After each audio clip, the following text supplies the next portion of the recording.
Senhor Deus, nosso maravilhoso Pai Celestial, a Assembleia, Senhor de Santos, está reunida agora para te buscar, Senhor. Para de corações abertos receber a Tua palavra, a Tua mensagem e, acima de tudo, o Espírito Santo na vida de cada coração. Nos abençoe, Senhor, nesta manhã, mais uma vez. Queremos dedicar nossa vida a Ti, entregar nosso corpo e alma, os nossos pensamentos ao Senhor Jesus. Que o Espírito Santo, refrigerando a nossa alma, os nossos entendimentos, possamos estar aptos a ouvir a Tua palavra que será pregada pelo pastor Arlindo. Nos dê a Tua bênção, nos dê a Tua presença e Teu Santo Espírito. Te rogamos agradecidos em nome de Jesus. Oh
você vai acompanhando conosco a Bíblia, você também vai vendo algumas imagens aqui.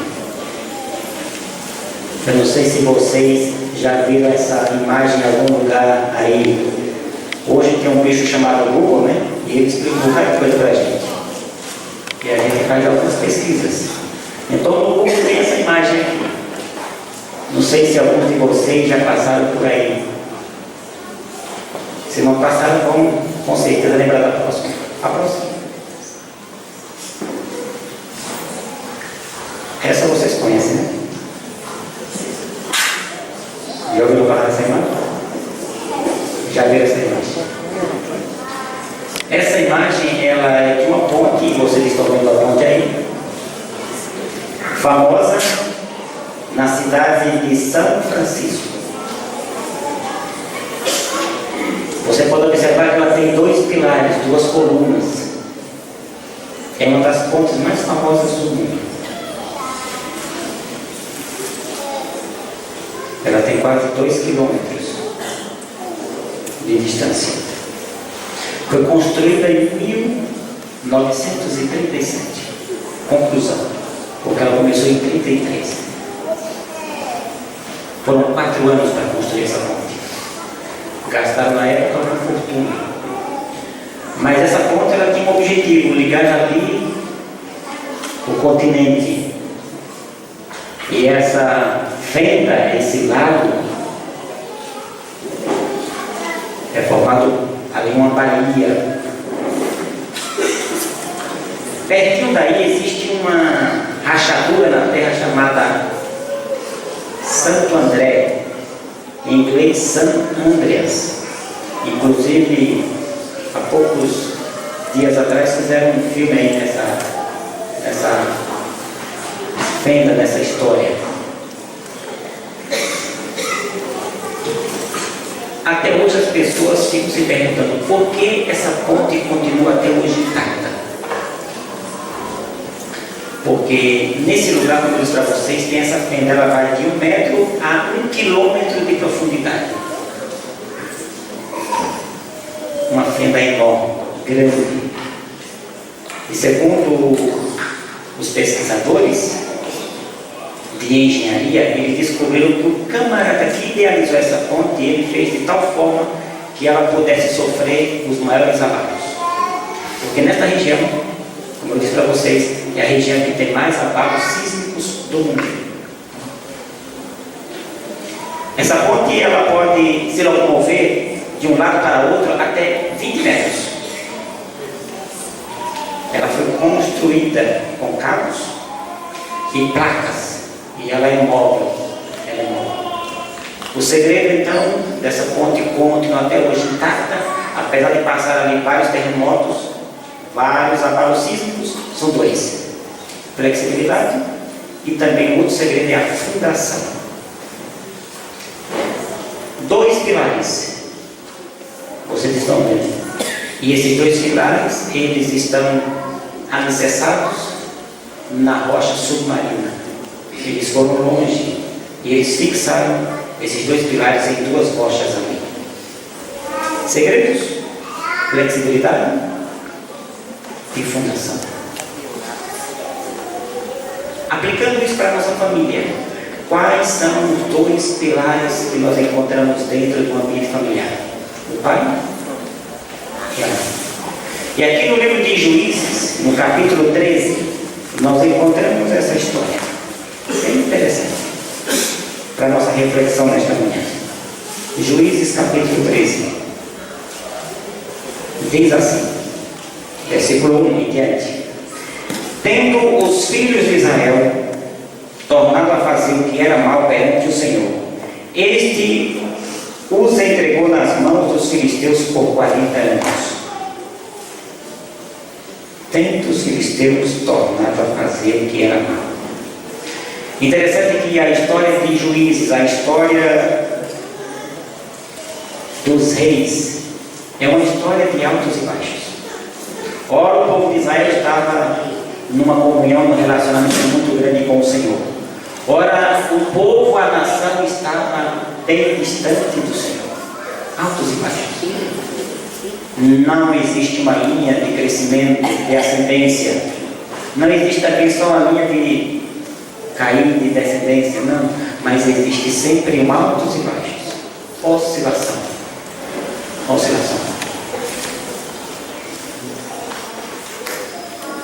E aqui diz que nessa época o povo de Israel voltou a fazer o que era errado. E Deus os entregou nas mãos dos filisteus. Por quê?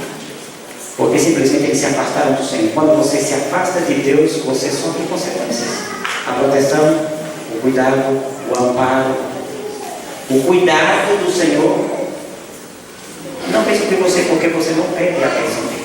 Você não pede a ajuda dele. E o povo de Israel nesse momento estava passando por essa dificuldade. Ele disse que foram 40 anos. Interessante que nesse período nós não encontramos aqui o povo pedindo a Deus. Em outras passagens da Bíblia você encontra que o povo faz o que é errado e o povo pede: Senhor, me socorre, me ajuda, me auxilia. Pequei. Mas nesse ponto e nessa história nós não encontramos aqui uma palavra dizendo que o povo clamou ao Senhor. Não encontramos. Isso mostra a misericórdia, a bondade, a graça de Cristo, que é muito grande. Mesmo muitas vezes você fazendo o que é errado e você não clamando, não buscando a Deus, Deus ainda continua lhe abençoando. E essa história do povo de Israel é clara e evidente aqui. A graça de Deus muito grande, muito grande, sobre o povo e sobre a nação. Versículo 2. O povo estava ali sofrendo 40 anos. E no meio deste povo rebelde havia um remanescente. Um homem. E diz que este homem era casado, é mencionado o nome dele, Manoá. Não tem nome da sua esposa, não sei porquê. Mas você se prepare para conhecer e conversar com essa esposa lá no céu. Esses dois pilares, essas duas colunas. No meio daquele povo que estava distante de Deus, que estava passando por dificuldades, tinha essa família, este casal, essas duas colunas deste lado. Manoá e a sua esposa. Quem estava ali perseguindo, destruindo o povo, eram os filisteus. Quem eram os filisteus? Não era gente boa. Não era. Os filisteus, eles vieram lá da Grécia. Você depois pode pesquisar os seus livros no seu Google. E diz que eles vieram lá da Grécia. Mais ou menos ali pelo ano 1200. Saíram ali daquela região, eram gregos. E eles vieram em direção ao Egito. Na realidade, eles vieram com o objetivo de colonizar e fixar residência, morada ali no Egito. Mas quando chegaram ali no Egito, o faraó da época, ele disse: aqui não, meu amigo, aqui tem moda, aqui você não manda não. E então eles expulsaram os filisteus ali do Egito. E eles então, com a sua frota, com seus barcos, se alojaram aqui naquela região sudoeste, sul-sudoeste de Canaã, às margens ali do mar Mediterrâneo. E eles formaram então uma chamada Pentácole. Penta quer dizer 5, poli, cidade, 5 cidades. Formaram, fixaram e criaram 5 cidades fortes. E a Bíblia sempre fala dessas 5 cidades. Por exemplo, nós temos aí o nome delas: Ekron, Gati, Asdod, Gaza e Ascalon. 5 cidades. As chamadas Pentápolis filisteias. E nesse contexto nós encontramos então este povo perseguindo, destruindo as famílias, os lares, as tribos de Israel. Mas nós encontramos aqui uma família que parte de um grupo remanescente que adorava e que confiava no Senhor. Uma família espiritual, uma família que não tinha se apaixonado pelas coisas dos filisteus, pela beleza dos filisteus. E como os filisteus têm coisas bonitas para apresentar, ainda hoje tem as suas filosofias, as suas luzes, os seus prazeres, as meninas, né, e os meninos também, porque muitas vezes as meninas e os meninos filisteus encantam as filhas e os filhos de Deus. Isso também não é bom. E este é o problema dessa nação: distância de Deus, distância do Senhor. Versículo 3: nessa época diz a Bíblia que Deus, olhando para aquela família, para aquele povo que estava sofrendo, Deus então apareceu àquela mulher. Não é mencionado o nome, mas apareceu a ela. Talvez aquela mulher ela tinha um ouvido mais aguçado para as coisas espirituais, tinha um espírito maior de comunhão. Diz que ela apareceu a esta mulher e disse o seguinte para ela: olha, você vai ter um filho, você vai conceber. Ela já não estava avançada em idade, tanto ela como o marido. Tinham sonhos de ter um filho e não tinham ainda. E provavelmente eles clamavam ao Senhor por um filho. E o anjo apareceu. Versículo 5: você vai conceber, você vai dar à luz um filho, sobre cuja cabeça não vai passar nenhuma navalha, porquanto o menino será nazireu consagrado a Deus. É um menino consagrado, nazireu. Deus vai até essa família, vai até essa mulher, vai até esse lar, e inclusive orienta na questão do pré-natal. Quando as mulheres estão grávidas, geralmente elas vão até o médico, né? E o médico diz: olha, vamos fazer desta maneira. Você vai mudar o seu cardápio, vai mudar a sua alimentação, vai ter esse estilo de vida agora.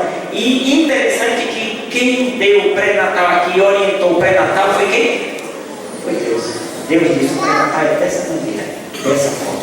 Esse é o pré-natal. Se você quer saber toda a orientação, como é o voto do Nazireu, está na Bíblia de vocês, no capítulo 6 de Números. Depois vocês podem ler em casa, número 6, 1 até 21, está aí a lei do Nazireu. Como era que deveria ser e se comportar um Nazireu? Na questão da vestimenta, na questão da fisionomia física, na questão da alimentação. Está aí as orientações de Deus. A mulher ficou muito feliz com aquela bênção. E ela, rapidamente, no versículo 6, diz que ela foi conversar com o seu marido. Havia comunicação nesse lado, havia relacionamento, havia diálogo. E essa mulher não queria ficar só para ela. E ela disse: eu tenho que contar para o meu marido, eu tenho que falar para ele. E prontamente ela correu até o seu esposo e sentou com ele e conversou com ele. E ela disse o seguinte, versículo 6: um homem de Deus veio a mim, sua aparência era semelhante a de um anjo de Deus, tremenda. Não me perguntei de onde era, nem ele me disse o seu nome. Não me disse. Mas ele me disse uma coisa: nós vamos ter um filho. E ele fez o pré-natal já. E o versículo 7 tem toda a orientação do pré-natal, devida fonte, cabelo, como deveria se comportar. E no versículo 8, essa família ela faz uma coisa bonita. Esposo e esposa chegam e oram a Deus. Oram e disse: Senhor, meu, rogo-te que o homem de Deus que enviaste venha outra vez e nos ensine o que devemos fazer ao menino que vai nascer. Deus ouviu a voz de Manoá, e o anjo de Deus veio outra vez à mulher quando esta se achava sentada no campo. Porém, o marido não estava com ela.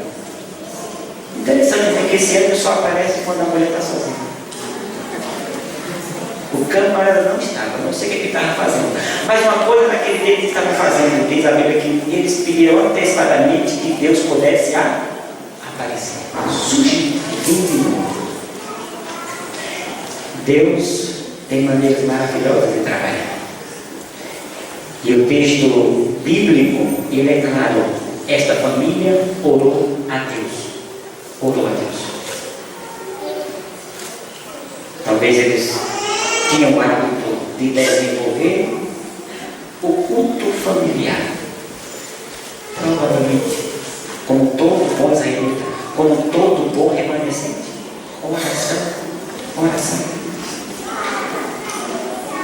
Orava. E ele orava de manhã e orava à tarde. Que hora esse anjo apareceu? Não sei, talvez nesses horários da oração e ele foi para suas atividades. Diz que ela estava ali. Versículo 10. A mulher não perdeu tempo. Rapidamente se apressou e correu e conversou e comunicou ao marido. Talvez já haviam conversado, dialogado, combinado. Olha, na hora que o anjo aparecer para você, talvez até tivesse pedido dessa maneira. Olha, eu não sei se o anjo vai aparecer para você, mas vamos aqui pedir a Deus que ele apareça. E se ele aparecer a você, vamos fazer o que está combinado aqui. Apareceu, você prontamente corre e me avisa para que eu possa vir conversar com ele também, que eu quero conversar com esse anjo. E eles combinaram. E acordaram.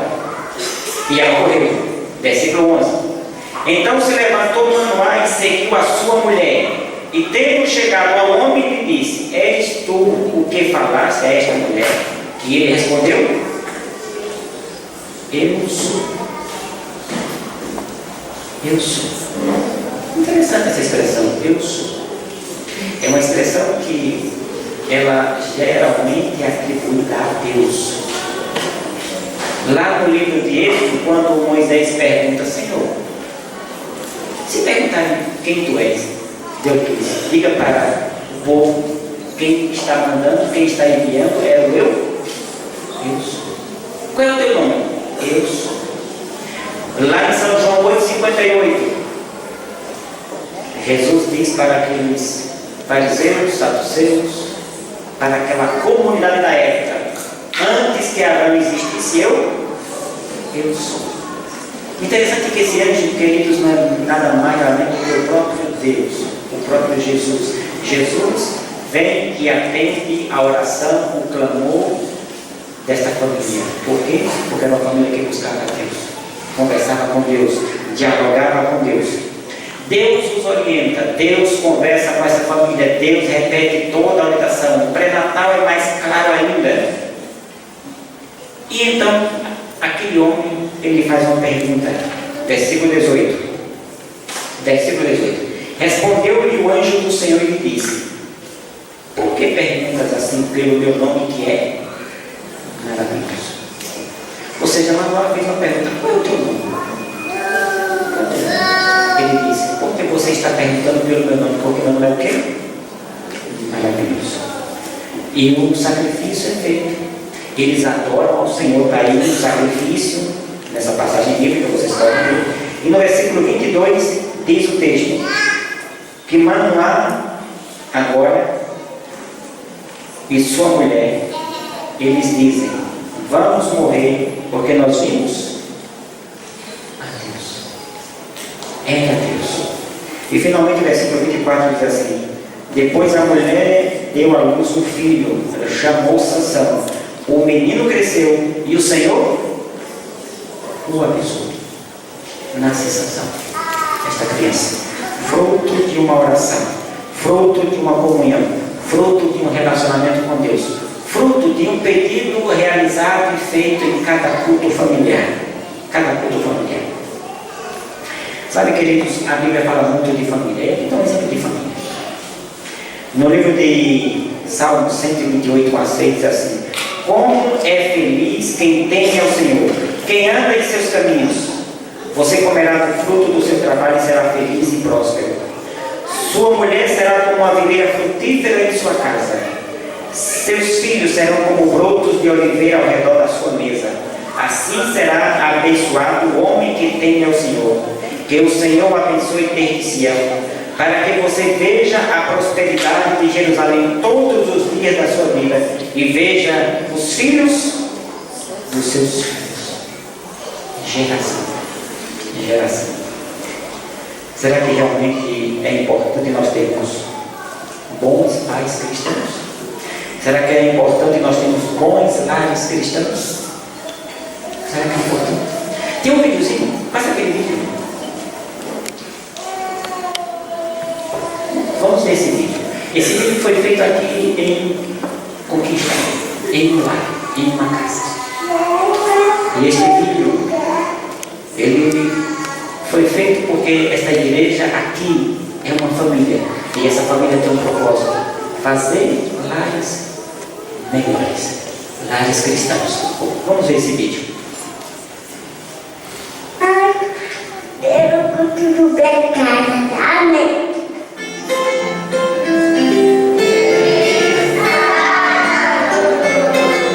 Pegadas para a nossa família foi muito importante porque deu um senso de culto familiar muito grande. Então hoje nós fazemos um culto em nossa casa de uma forma diferente, onde as crianças elas têm uma noção melhor do que é fazer um culto, do que é adorar a Deus em família, e nós podemos fazer isso dentro de uma atmosfera bem especial.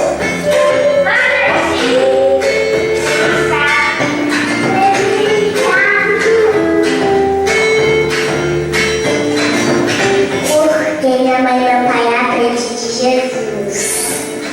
Desde de manhã ele já fala assim, pai, hoje é o dia do culto. Então assim, uma memória bem bacana e desde as horas, né? Desde o café da manhã, ele já, a sexta-feira já virou o dia do culto. Então isso para mim é fantástico, porque acaba complementando a nossa negligência às vezes durante a semana de instrução. Se não tiver o culto na sexta-feira, a gente sente muita falta, já faz parte, mesmo a gente estando cansado, na sexta-feira já faz parte da nossa rotina, a gente espera, aguarda o culto.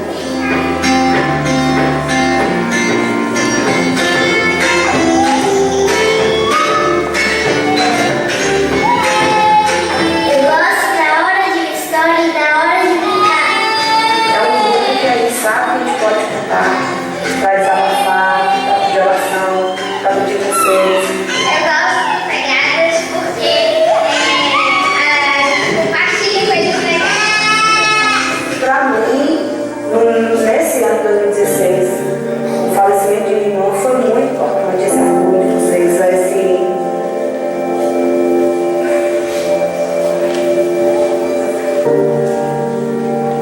lembrar de minha irmã é difícil, me emociona muito,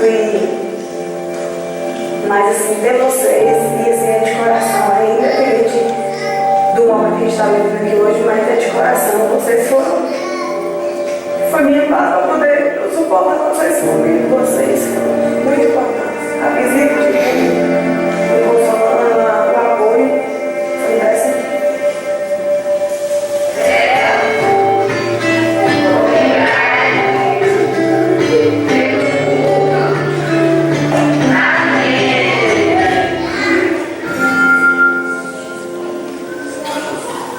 Culto familiar, relacionamento com família. Tem uma história americana bem interessante. Aquela imagem do PowerPoint. Nós temos aqui uma árvore genealógica. Fizemos uma pesquisa sobre essas duas famílias. Eu já tinha ouvido falar sobre essas duas famílias. Vê se ela aparece aqui, para que vocês possam nos ajudar. A família Eduardo e a família Jux. É uma árvore genealógica. Essas duas famílias, elas viveram ali mais ou menos na mesma época, ano 1700. 1700. Eles moravam próximos uns dos outros, na chamada região da Nova Inglaterra. O Eduardo, ele era de uma região chamada Connecticut. E o senhor Max Jux, ele era de Nova York. Qual é a diferença? A família Edwards, por exemplo, leva esse nome porque o neto foi um personagem bem interessante na história americana. Esse camarada, ele nasceu em 1703, nesse condado aí, nesse estado. Ele era filho único no meio de uma família de 11. Eram 11 filhos. O pai dele se chamava Timóteo Eduardo. E o Timothy, ele teve 11 filhos, só que 10 mulheres e um homem. Eduardo. Seu pai era pastor. Sua mãe, uma verdadeira cristã, uma mulher de oração. Chamava-se Esther Stoddard. E ela era filha também de um outro pastor, chamado pastor Salomão. Não é o nosso aqui, mas é Salomão também. E ele era um famoso reverendo da época. Este avô, por exemplo, ele era um cristão verdadeiro, um líder espiritual na cidade de Northampton, ali na cidade de Massachusetts, no estado de Massachusetts. E ele foi pastor nessa igreja que tinha 600 membros durante 50 anos, aproximadamente. 50 anos. Agora, este avô, ele aprendeu muita coisa, e ele ensinou muita coisa para o seu neto, para o Jonathan Edward. Por exemplo, esse avô ensinou para ele que desde cedo ele precisava trabalhar duro e estudar bastante. O avô ensinou para ele latim. Aos 6 anos de idade, esse camarada já sabia conjugar verbos no latim. E aos 13 anos já sabia falar grego e hebraico. E aos 20 anos se formou como o primeiro aluno da sala, da faculdade. Ele se formou em teologia. Sabe quantas horas ele passava estudando? Por dia? 14 horas. Cara, era muito bom naquele tempo, não tinha Zap, não tinha Facebook, não tinha Twitter. O Twitter, o Facebook, o Zap eram os livros. E ele passava 14 horas brincando e tweetando com esses negócios. Livros. 14 horas de estudo. Recentemente, então, esse pesquisador chamado Benjamin Whitefield, de Princeton, uma universidade na América, fez uma pesquisa porque também Eduardo foi reitor de uma famosa universidade. E fez a pesquisa e ele descobriu aí o seguinte: encontrou 1.394 descendentes conhecidos de Eduardo. Conhecidos. 1.394 descendentes dele. E o legado foi o seguinte: 13 se tornaram presidentes de universidades, 3 senadores dos Estados Unidos, 30 juízes, 60 proeminentes advogados, 90 tornaram-se médicos, 32 professores de universidade, oficiais do exército, uma outra quantidade, pregadores e missionários, mais de 100, escritores de destaque, 60, um vice-presidente dos Estados Unidos, muitos funcionários públicos em universidades e diplomatas enviados a outros países e muitos fazendeiros. Essa família aqui, olha só.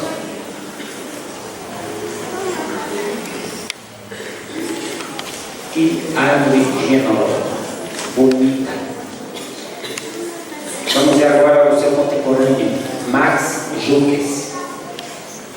Era extremamente oposto. Era a antítese do Senhor Eduardo.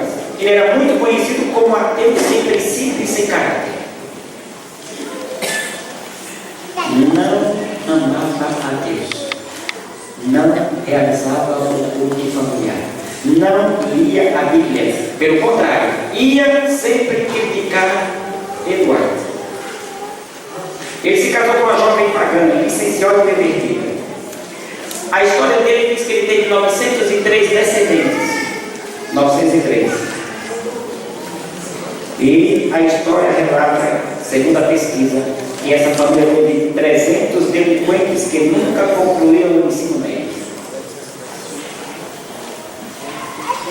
140 criminosos perigosos, dos quais 90 eram assassinos, 90 alcoólatras. E ainda teve ali muitas mulheres da vida, prostitutas, que pegaram várias enfermidades. E diz que 100 descendentes deste casal pegaram 1.300 anos de cadeia. A história de Jonathan Edwards é um exemplo do que alguns sociólogos chamam de a regra das 5 gerações. Como o pai cria seus filhos, o amor que eles dão, os valores que ensinam, o ambiente emocional que oferece, a educação que provém, não só influencia seus filhos, mas as 4 gerações seguintes. Em outras palavras, o que os pais fazem pelos seus filhos permanecerá pelas próximas 5 gerações. 5 gerações. E aí você está se perguntando, o que tem isso a ver comigo? Muita coisa. Muita coisa. Que diferença faz uma família leonina? Estima-se que os crimes e os custos da família Jukes ao estado de Nova York chegaram à soma de 3 milhões de dólares, ao contrário da família Edwards, que não teve $1 centavo de dólar de prejuízo ao estado. Portanto, queridos, bons pais faz uma grande diferença na família. Bons pais. Uma grande diferença. Se você, menino, menina, garoto, jovem, adolescente, não sei como é que você gosta de ser chamado, se você tem uma família, possui pais cristãos,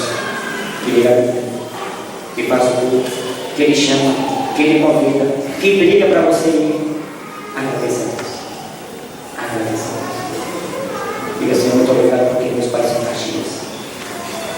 Obrigado. Porque lá na frente você vai ver que valeu a pena fazer tudo isso aí por você. A maioria dos pais são recompensados com o tempo pelo comportamento e pelo sucesso dos filhos. Também isso não quer dizer que bons pais vão ter sempre bons filhos. Porque os pais nem sempre terão filhos ruins. Mas isso significa que nós sempre deixaremos um legado para as nossas gerações. Sempre deixaremos um legado. Agora, se você tem uma casa onde a Bíblia é ensinada, onde o culto familiar é oferecido, a oração é praticada, onde Jesus Cristo é o primeiro, isto vai fazer uma grande diferença. Segundo Timóteo, Paulo, escrevendo a esse jovem, a esse filho da fé, 1,5, Paulo diz assim, eu tenho a lembrança da sua fé sincera, que ele viveu em tua glória. Em tua mãe eu disse, estou certo que agora também vive em você. Veja que elogio Paulo dá. Paulo diz assim, primeiro de tudo, tua avó. Segundo, tua mãe. E terceiro, você. 3 gerações. 3 gerações. De uma geração a outra, nós passamos ao longo das gerações os nossos valores. Portanto, certifique-se você pai, você mãe, que você está transmitindo valores espirituais aos seus filhos. Seus filhos, a próxima geração. As famílias que partilham da mesma fé podem ir mais longe, chegar mais rápido e mais fácil, porque sempre eles estão viajando na companhia de Jesus. Existe, irmãos, dificuldades em ter o culto familiar, porque não é fácil. Não é fácil você acordar mais cedo, muitas vezes nesse friozinho que está bom, que vocês amam, né? A gente ainda sente alguma dificuldadezinha de acordar mais cedo, mas eu sei que o conquistador ama o frio, quando ele demora, eles ficam tristes. E quando ele chega, eles ficam felizes. Eu sei que tem dificuldades, mas você precisa formar o hábito. Tem que a cada dia pedir a Jesus, a Cristo, para que possa ajudar vocês. Os jovens também têm muita dificuldade de acordar mais cedo para fazer o culto familiar, mas nós precisamos desenvolver esse hábito a cada dia. Alguém disse o seguinte: o lar é a coluna central da sociedade. O lar é a fábrica onde o personagem é criado. É o forno onde a resistência e a nobreza são formadas. O lar é o campo de batalha onde enfrentamos os testes que nos preparam para as provas da vida. É a fonte de capital a partir da qual podemos pagar as contas da vida quando elas vencem. O lar cristão é a bigorna sobre a qual nossas convicções são marcadas. É no lar, é na família. Como obter esse lar? Eu vou ler uma passagem bíblica para vocês. Está lá no livro de Deuteronômio. Deuteronômio, capítulo 11, versículo 18 até o 20. Deuteronômio 11, 18 a 20. Observe os verbos que aparecem nessa passagem. Deuteronômio 11, 18 a 20. Diz assim: gravem estas minhas palavras no coração e na mente. Gravem. Segundo, amarrem-nas como símbolo nas mãos. Amarrem-nas. Terceiro, prendam-nas na testa. Prendam-nas. Quarto, ensinem-nas a seus filhos. Ensinem. Conversando a respeito delas quando estiverem sentados em casa e quando estiverem andando pelo caminho, e quando se deitarem, e quando se levantarem. E finalmente diz o verbo: escrevam nos batentes das portas de suas casas e nos seus portões. Como é que você pode gravar, amarrar, prender, ensinar, conversar e escrever tudo isso na cabeça e no coração do seu filho? A cada dia você sendo modelo, a cada dia você sendo exemplo, a cada dia você praticando, a cada dia você convidando o seu filho, a sua filha, convidando os membros da família para desenvolver e realizar o culto familiar. Para que tudo isso, irmãos? Para que? Versículo 21. Vamos repetir? Para que os teus dias e os dias de seus filhos possam ser muitos nessa terra pelo seu cuidado. E se nós vamos ter muitos dias aqui, com certeza Deus vai nos dar os dias da eternidade. Porque a gente tem que fazer isso para que a gente possa salvar a nossa casa, salvar os nossos filhos, salvar também a nossa família. Pensamento do livro Orientação da Criança diz assim, página 517: toda a família deve levantar o seu altar de oração, reconhecendo que o temor do Senhor é o princípio da sabedoria. E ela diz: pais e mães, vocês precisam buscar a Deus de manhã e à tarde no altar da família, para que vocês possam aprender e ensinar vossos filhos a serem sábios, ternos e amoráveis.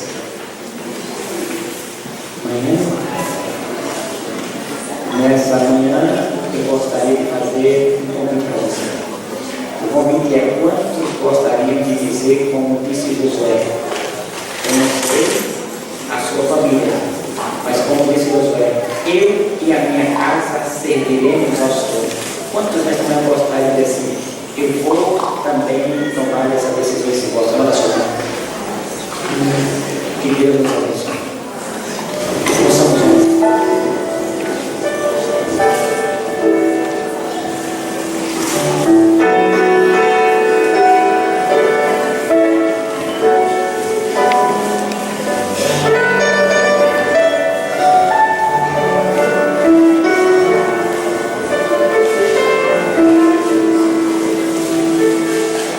De todo o meu coração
De todo meu coração quero pedir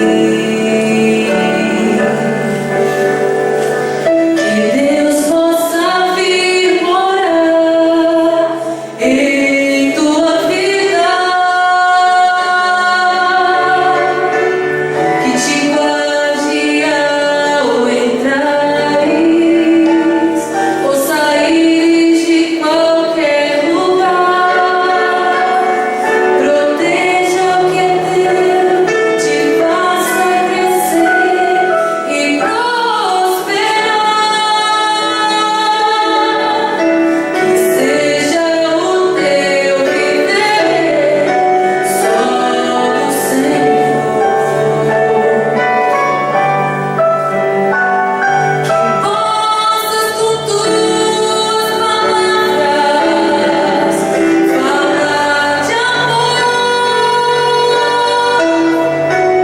Mas se peço pra Deus te falar, preciso também te dizer: permita que Deus transforme o teu viver, pra que vivas sem medo e sem culpa, pra que encontres a paz do Senhor, sem perder a esperança de ver Jesus voltar. Eu peço pra Deus te guardar, mas preciso também te dizer: permita que Deus transforme o teu viver.